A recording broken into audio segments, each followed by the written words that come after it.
बोलिए श्रीमद् भागवत गीता की जय।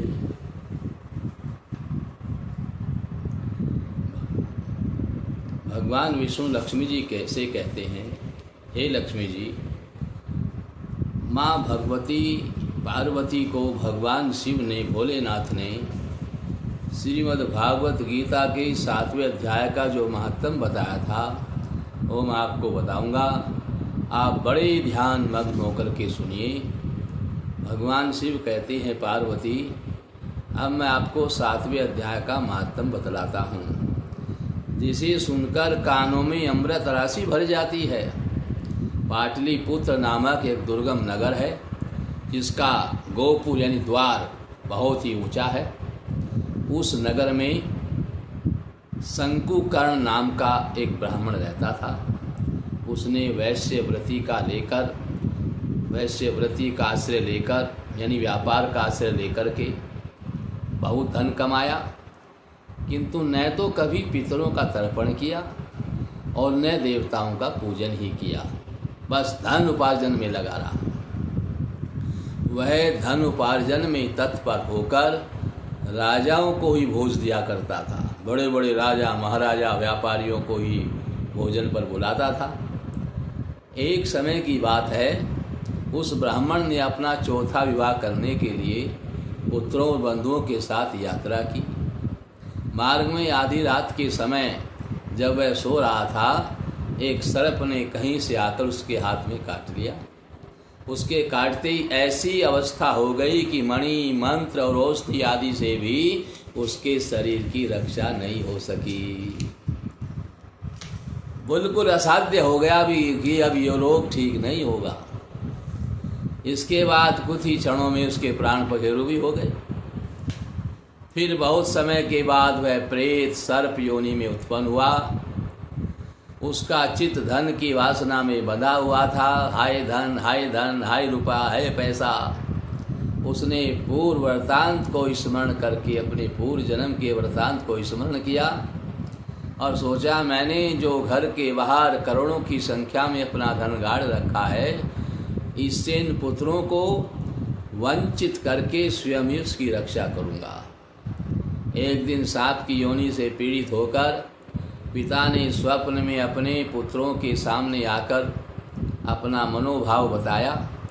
तब उसके निरंकुश पुत्रों ने सवेरे सवेरे ही उठ करके बड़े विस्मय के साथ एक दूसरे से अपने स्वप्न की बात कही। जैसे स्वप्न दिखता है एक दूसरे को बताते हैं, तो उसके पुत्रों ने भी बताया।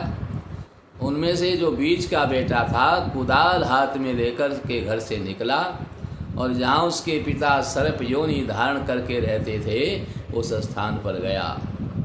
यद्यपि उसे धन के स्थान का ठीक पता नहीं था, केवल थोड़ा सा अंदाजा था, फिर भी उसने चिन्हों से उसका ठीक निश्चय कर लिया और लोभ बुद्धि से वहाँ पहुंचकर वामी को खोदना शुरू कर दिया। तब उस वामी से बड़ा भयानक सांप प्रकट हुआ और बोला, अरे मूढ़, तो कौन है, किस लिए आया है, क्यों बिल खोद रहा है, अथवा किसने तुझे भेजा है, ये सारी बातें तू मेरे सामने बता। पुत्र बोला, मैं आपका पुत्र हूँ, मेरा नाम शिव है। मैं रात्रि में देखे हुए स्वप्न से विस्मित होकर यहाँ का स्वर्ण लेने के लिए कौतूहलवश आया हूँ। पुत्र की यह वाणी सुनकर सांप हंसता हुआ बोला और बड़े ऊंचे स्वर से बोला, इस प्रकार स्पष्ट बोला, यदि तू मेरा पुत्र है तो मुझे शीघ्र ही बंधन से मुक्त कर। मैं पूर्व जन्म के गाड़े हुए धन के लिए ही सर्प योनि में आया हूँ। मुझे जो सर्प योनि में मिली है वो मैंने पहले जो धन को गाड़ के रखा हुआ है, उसी के कारण मुझे सर्प की योनि मिली है। पुत्र ने पूछा, पिताजी आपकी मुक्ति कैसे होगी, इसका उपाय मुझे बताइए, क्योंकि मैं इस रात में सब लोगों को छोड़कर आपके पास आया हूँ। पिता ने कहा, बेटा, गीता के अमृतमय 7वें अध्याय को छोड़कर मुझे मुक्त करने में न तो तीर्थ समर्थ हैं, न कोई दान समर्थ है, न कोई तप समर्थ है, और यज्ञ भी सर्वथा समर्थ नहीं है। केवल गीता का 7वां अध्याय ही प्राणियों के जरा मृत्यु आदि दुखों को दूर करने वाला होता है। पुत्र, मेरे श्राद्ध के दिन 7वें अध्याय का पाठ करने वाले ब्राह्मणों को, जो बड़े ठीक ठीक उसका पाठ कर सकें, उनको श्रद्धा पूर्वक भोजन कराओ, पाठ कराओ। जो नियमित पाठ करता हो और भी श्रेष्ठ है, उनको श्रद्धा पूर्वक भोजन कराओ। इससे निसंदेह मेरी मुक्ति हो जाएगी। बेटा, अपनी शक्ति के अनुसार पूर्ण श्रद्धा के साथ वेद विद्या में प्रवीण अन्य ब्राह्मणों को भी भोजन कराना। सर्प योनि में पड़े हुए पिता के ये वचन सुनकर सभी पुत्रों ने उसकी आज्ञा के अनुसार तथा उससे भी अधिक किया। तब शंकुकर्ण नामक जो ब्राह्मण था, उसने अपने सर्प वाले शरीर को त्याग कर दिव्य देह धारण किया और सारा धन पुत्रों के अधीन कर दिया।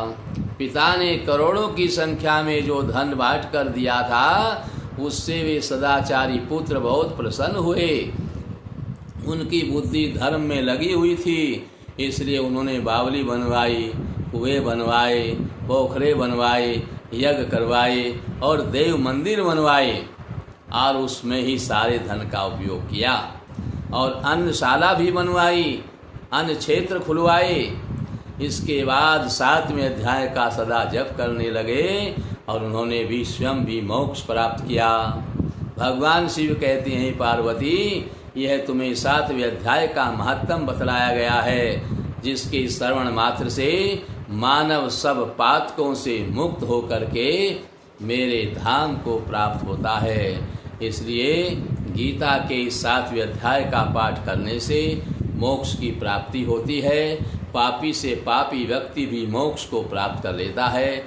इसलिए प्रतिदिन 7वें अध्याय का पाठ करिए अथवा ब्राह्मणों से करवाइए। जिसको सद्गति नहीं हुई है, जो प्रेत योनि में पड़ा हुआ है, जो लाचार और पीड़ित भटकता रहता है, ऐसे जीव के लिए 7वें अध्याय का श्रीमद् भागवत गीता का पाठ कराइए अथवा स्वयं करिए। इसके करने से आपको और आपके पितृ जो भटक रहे हैं, उनको मोक्ष की प्राप्ति होगी। इसलिए गीता के 7वें अध्याय का नियमित पाठ करते रहें और नियमित पाठ करते हुए श्रद्धा और भक्ति के साथ में ब्राह्मणों को भोजन कराते रहें। जिस दिन आपके पितरों का, किसी का भी या देवता का श्राद्ध हो, उस श्राद्ध के दिन गीता के 7वें अध्याय का पाठ करा करके उस ब्राह्मण को नैवेद्य भोजन करावें और भोजन के उपरांत उनको दक्षिणा दें। इस प्रकार से आपके पितर मोक्ष को प्राप्त होते हैं और अंत में आपको भी मोक्ष मिलेगा। बोलिए श्री गीता महारानी की जय। सियावर रामचंद्र भगवान की जय।